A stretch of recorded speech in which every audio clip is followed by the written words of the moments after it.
Hey guys, this is Brian from Impact Defense. So we have been working through a series on what happens before an attack.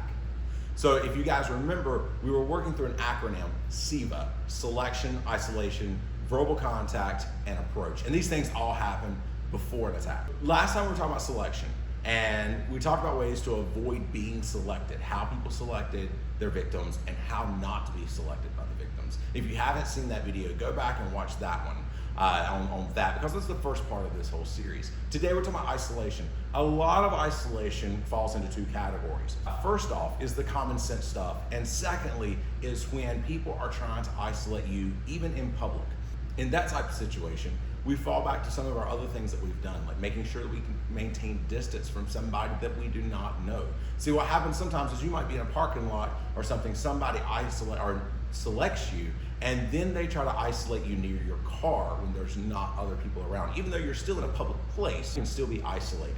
And this can happen anywhere. I use a parking lot, but it can happen anywhere. And in that kind of situation, you want to maintain awareness, maintain distance, and this type of stuff so you can control that. But as far as the common sense stuff, we want to make sure that we are not in isolated places.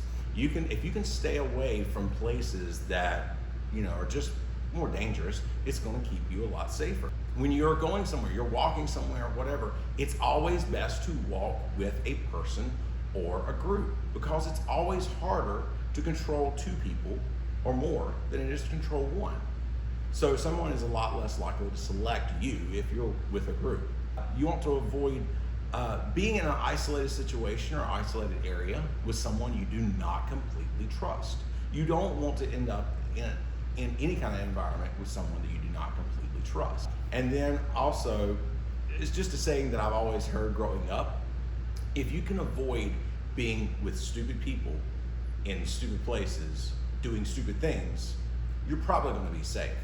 And that really does make a whole lot of sense. So if we can think about those things, that is also going to help us. One thing about even past that, but a little different because we're in a different age now, the internet.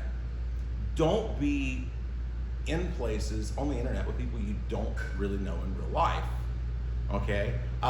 Avoid giving out actual personal information on the internet, and avoid giving out information about your daily routine. These are just kind of things that people use when they may become infatuated or obsessed with you for some reason. So we want to make sure that we are not doing these things that's going to make it easier on anybody. Check your privacy settings on your social networks or anything like that. You can go in here and set your privacies where it doesn't show the same things. Like some of these, if you post pictures, it will show where it's taken from.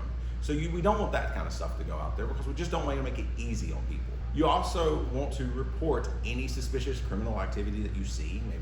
Maybe it's something you're just suspecting, or maybe it's something you actually saw. You actually want to go ahead and report that. You don't want to leave that kind of stuff to chance. And remember what we said last time. If all else fails and someone does select you and come after you, we always want to fight hard and cause a scene, because these types of criminals do not want to get hurt, and they do not want to cause a scene. So thank you very much. Put these things in the forefront of your mind, think about them, practice them, and stay safe. Thank you very much, guys.